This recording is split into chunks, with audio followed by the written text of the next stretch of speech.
Prime Minister Narendra Modi visited Manipur today and inaugurated 17 development projects worth around 1,200 crore rupees at the Kangla Fort complex in Imphal.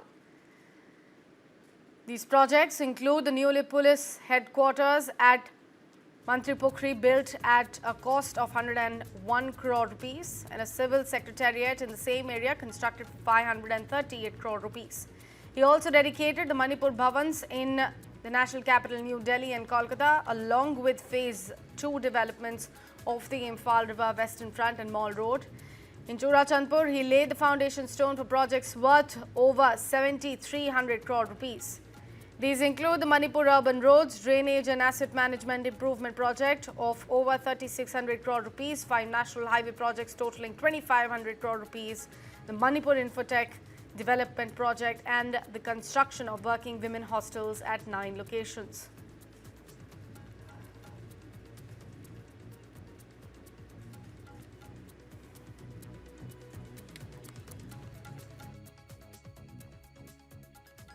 ₹3,000 crore रुपए का special package भी स्वीकृत किया गया है। विस्थापितों की मदद के लिए 500 करोड़ रुपए का विशेष प्रावधान किया गया है। साथियों, मैं मणिपुर के ट्राइबल नौजवानों के सपने और उनके संघर्षों के बारे में अच्छी तरह जानता हूं। आपकी चिंताओं को दूर करने के लिए अलग अलग समाधानों पर काम हो रहे हैं। सरकार का प्रयास है कि गवर्नेंस की जो लोकल बॉडीज है, उनको भी मजबूत किया जाए। इनके विकास के लिए उचित फंड्स की व्यवस्था भी की जा रही है। साथियों, आज हर ट्राइबल कम्युनिटी का विकास ये देश की प्राथमिकता है। पहली बार आदिवासी क्षेत्रों के विकास के लिए धरती आबा जनजातीय ग्राम उत्कर्ष अभियान चल रहा है। इसके तहत मणिपुर के 500 से ज्यादा गांवों में विकास के काम हो रहे हैं। The Prime Minister also met displaced families in relief camps and appealed to all the communities to maintain peace and stability. He said the central government stands with the people of Manipur and called for violence to end so that development can move forward.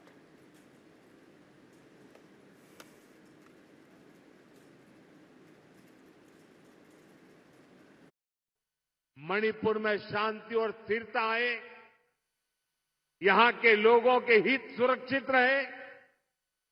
जो कैंपों में रहने को मजबूर है, उनका जीवन फिर पटरी पर आए, इसके लिए हमारी सरकार निरंतर काम कर रही है।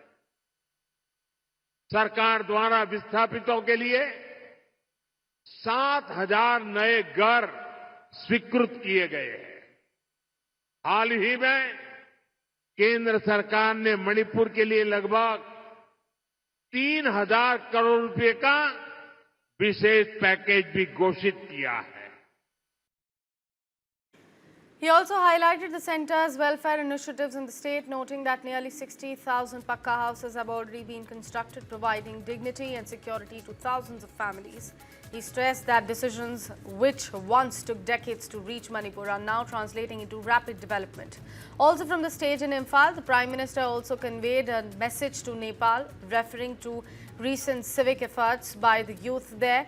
He said their positive spirit reflects a new rise of Nepal and wished the country a bright future.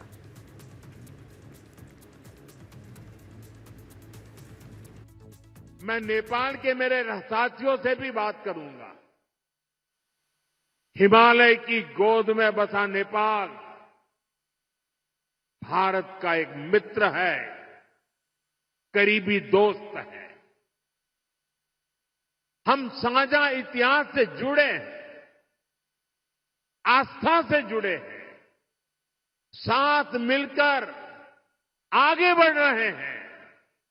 मैं आज नेपाल में अंतरिम सरकार की प्रधानमंत्री के रूप में पदभार संभालने पर 140 करोड़ भारतवासियों की तरफ से श्रीमती सुशीला जी को हार्दिक बधाई देता हूं। मुझे विश्वास है कि वे नेपाल में शांति, स्थिरता और समृद्धि का मार्ग प्रशस्त करेगी।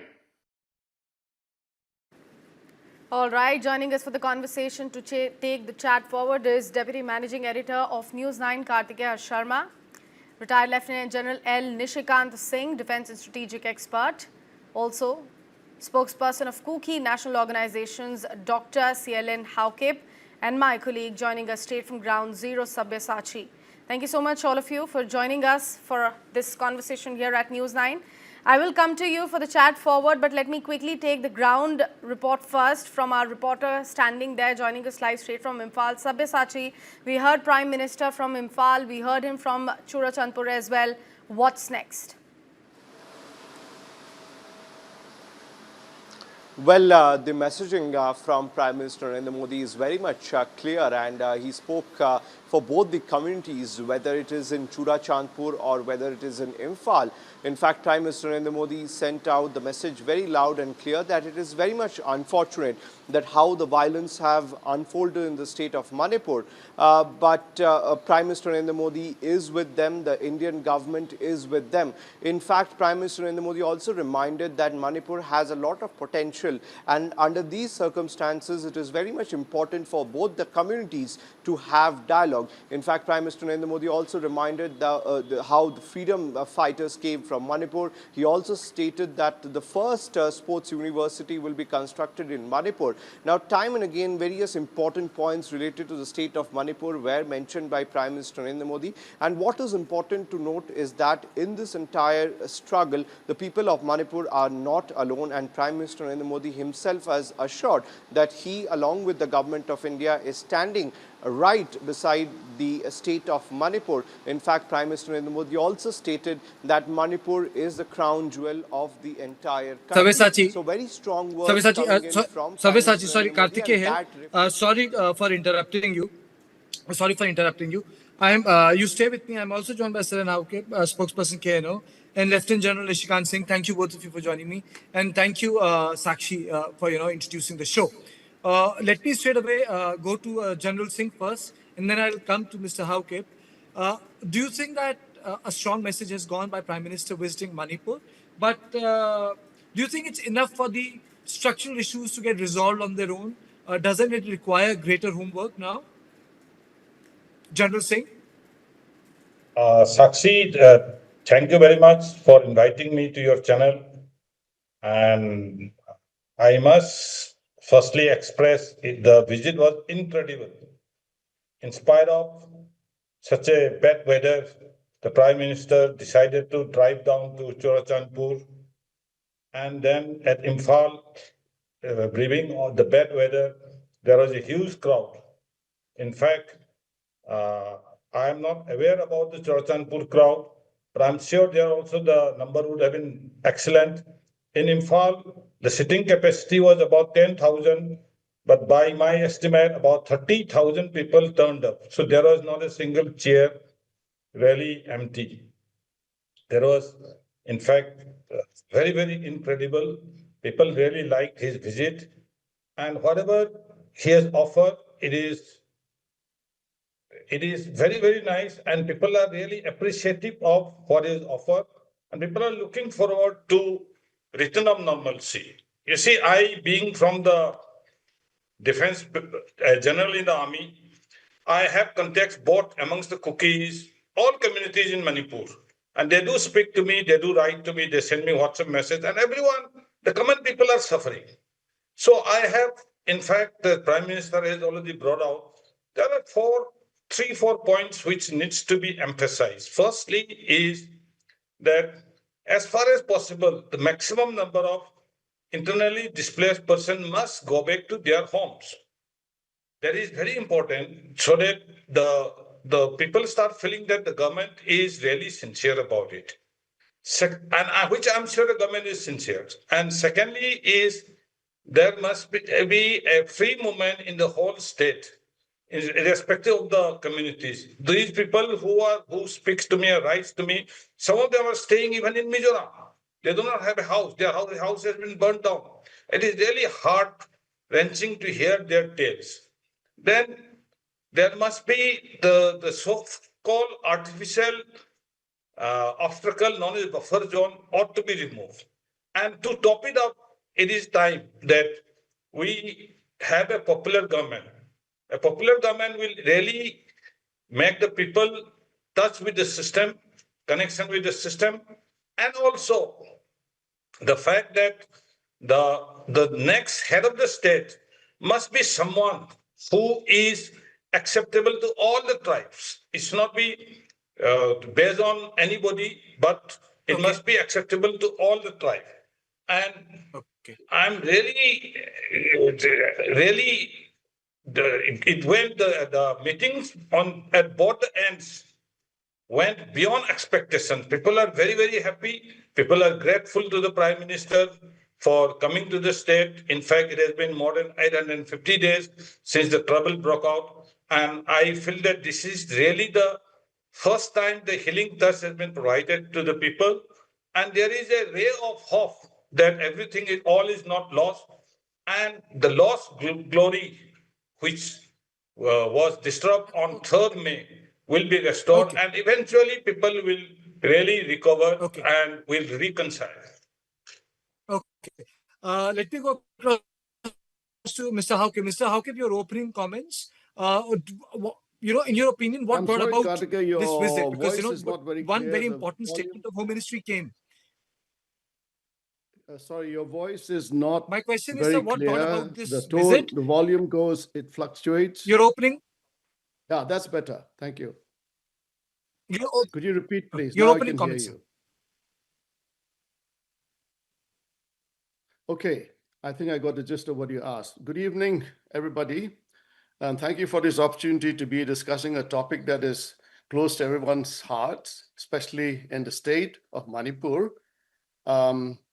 However, I would like to say at the outset, yes, we fully appreciate the visit of the Prime Minister. We have been waiting for him for a long time to come and feel our pain and angst, both in the valley and in the hills. And he has fulfilled that today in matters of heart.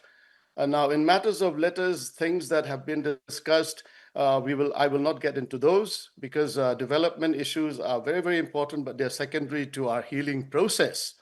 Now, and also again at the outset, Kartikeya, I've been watching your screen where you have put out captions, and there's a very misleading caption there that there's some agreement about the territorial integrity bit. I would like to clarify that that is no longer relevant to the Kuki-Zo side because that was only part of the SO agreement signed in 2008. And although its presence was not proper in the preamble, given that the Constitution of India was enshrined above that, however, I may add, at the time pre-3rd May, when our demand was upgradation of the ADC for better management of ourselves in the hills, in the context of Territorial Council, which was very much to maintain the territorial integrity of the state, it was relevant, and we were wholeheartedly pursuing that with the state government and the central government. However, that card was completely turned upside down and burned to ashes. So let's not delude ourselves. Let's be very frank and let's maintain integrity in respect to what we say in relation to the issues on ground. Everybody knows what is going on. There is enough intel input to the government and to us also. So facts must remain. And I stress that point because our objective is to arrive at a situation where we will have peaceful coexistence as neighbors. Neighbors long time ago and neighbors to be in the future forever. Nothing can change that reality. So we must be practical and look at what has happened in the past. And today's, the Prime Minister's visit is very welcome because he has shown that he empathizes with the people, both in the valley and the hills. Now, the reason I touched on the territorial integrity bit, as I said, it was relevant pre-3rd May. Now, I don't know if you want me to get into that subject matter or still refer to or make my comments You see, in terms of what you just initiated. You were not too audible, so I couldn't catch everything. okay, that's okay. Today is not the day to get into those details. Today is the day to Okay. celebrate one thing, that the people came out. Today is the day that people were speaking about positive development in Manipur. So that is why I have decided I'm not going to get into those issues, which are part of the basic nitty-gritty structural issues. There are some days for that, but not today. That's a conscious call, Mr. Hawkip, I have taken. So I'm going to just focus on the positive side. So I now go On the positive side. to the general. What requires, what sort of effort is required for the internally displaced people to be sent back, and enforcement of an free internal movement of people from hill and valley areas? For the internally displaced people to go back, in my opinion, there are 3-4 requirements. Firstly is they must have a place to stay, which has been destroyed, unfortunately, during the chaos which took place. And that has to be provided. Second is the livelihood. All these people have lost their agricultural means. There is no cattle. There is nothing with which they can survive. So some sort of livelihood means has to be provided. And thirdly, people are scared. People are scared. That is why they ran away from there. So to gain the confidence, some sort of a security must be provided, both by the security forces and also other communities, that, okay, here is the time that let us apply a healing balm. After all, at the end of the day, we cannot be fighting for the next, I don't know how many years and others. The life has to continue.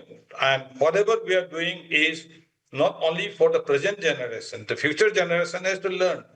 And the world is a very, very big place. It is not a 9-foot diameter sky. World is a very big place and we have to live together. So that aspect this is very important for the internally displaced people to go back. And when I say that they are going back, wherever possible, yes, there will be some places, 1 or 2 odd places where there is some problem, but the maximum people must be facilitated to return back. And the 3 requirements which I had just brought out are a must to ensure that people are encouraged to go back. If I say that, okay, here is a house for you, you go and stay there, nobody wants to go and stay there, because they start thinking about the livelihood, they start thinking about the security and other things. And I can assure you that while I'm speaking this way, I must confess that I have visited more than 35 various camps where people are staying, and all of them, their desire is to return home at earliest. They keep on telling us very, very sentimental story about their dreams, what they were thinking. And these people are not involved in this fight. The fight is all about some leaders wants to become the national or state leader. In the process, the sentiments of the people are being really hijacked by them. And as far as common people is concerned, like I met a lady, a CISF officer in Bagdogra. She was crying. She said, I have not gone home for so many days. See, can you help us go back? I said, no, you come. We will make sure that you are transported safely. And at times, people have done it also. It is not that they have not done it. So, people to people, there is a fatigue in the generation of hatred. There is, instead of hatred, there is a feeling that when will this be over? And I get a letter from another who is staying in Mizoram. He is an ex-serviceman. He used to be my driver. And he says, sir, I'm staying in a rented house. It is so difficult to pay the rents. And whatever house I had has been burnt, which is rightly not very, very correct thing that somebody's house to be burnt, which I also condemn. But the fact is that poor fellow is in Mizoram. He has taken shelter. It really my heart bleeds after 40 years of service to the nation. When you think that where have we fallen, it's really very, very pathetic. Okay, okay. Mr. Haukip, what sort of measures are required for internal free movement? And what sort of measures are required for people who are internally displaced? Do you think that special effort is required so that their houses are rebuilt? Because, during violence, basic infrastructure also got destroyed, sir. Two questions to you. Kartikeya, given what has happened on ground, as far as the Kuki Zoo-side is concerned, it's unimaginable, unthinkable for us to return to the valley. Now, I appreciate the general's gesture, and I'm sure he has very good friends among our people also, as I do among the Meitei people. But in real terms, it is not someone like the general or myself who can give assurance to our people on either side. Now, the measures he has talked about are very good, very idealistic, and it may be possible for one individual or so, but return to the status quo, at the moment, it is impossible. And the general comes from a perspective from the valley with very good intentions. Now, I'm coming from the other side where we didn't run away from Imphal. We were chased away. We were ethnically cleansed. We were killed. We were raped. Even I escaped from Imphal, including myself. I was stuck in Imphal for 3 days from the 3rd, 4th, and 5th. There were people on the way trying to block us from even leaving for safety. Now, our experience is horrific. If it was between two countries, it would be understandable, not that the horrificness would be any less, but this is being done by your neighbors, people you know, people you have lived with. It's unbelievable. It's something you don't expect in independent India, and especially in a small state like Manipur, where generations have dwelt together. So for us, with all due respect to the general's good intentions, which we really admire and appreciate, but in practical terms, no measure in the near future. It'll take generations for our people to be confident enough to return to the valley. And I say this in very practical terms because the ground situation, demography of the valley will always be a case of the majoritarian group under which we have been, and we have been literally living under their mercy. I don't mean physically, also that was there from time to time, but politically, socially, we were always we had to, that insinuation, the hint of, if you don't do this, you will be whatever. Let me not get into details of that. So, whilst we cherish memories in the past from the days of parents, etc., now we have reached a point of no return. And as far as the Kuki-Zo side is concerned, because I've been interacting with them, I represent an organization which represents our people. We engage with the civil society organizations. The only way the two communities can ever come to a situation where we are reconciled and we have mutual respect for each other is, first, we have to be administratively separated, where our future, our day-to-day lives don't depend on the whims and fancies or mercy of the other. I may draw your attention to what happened just prior to 3rd May. Most of the police officers, the IPS officers were Kukis. They were disrobed of their titles, not titles, their rights. They were left not to be able to act at all. Why was that possible? Because you have a situation where the command is coming from the majoritarian side. Now, how do we ever go back to a situation where we will be vulnerable each moment of our lives? I don't want to say that there were no Meitei victims. They were there, but they were victims because of rebuttals or, you can't expect the law of physics prevails. You push, there's a pushback. That happened. It's regrettable. Now, let's not be deluded. Let's not try to smooth out things. If we want reconciliation and peace, we must have it on terms that will give security to both sides. Now, that provision only exists in the Constitution of India. Thank you very much. Okay, thank you, Dr. Haukip. Thank you, General, for joining me. Sakshi, at the end of the day, since News9 very diligently, as a matter of commitment, has followed news from Northeast and Manipur. Uh, I, I'm still much more positive about it than Mr. Hauke. I still feel that reconciliation is possible, and I still feel that the reconciliation is possible within the territorial framework of Manipur. That is my understanding. He differs from it. My perception of a reconciliation is different, but this frozen piece should become active piece. And on this note, I hand back the studio to you, that this frozen piece should become active piece, and that there is so much more in Manipur that needs to be realized, because peace and progress needs to walk together. And Manipur was supposed to be the point, which was, the Moreh border, the Kaladan project, which was a gateway to Southeast Asia. And I think there's much more to Manipur's future than this frozen conflict. I thank all of you for joining me on this show.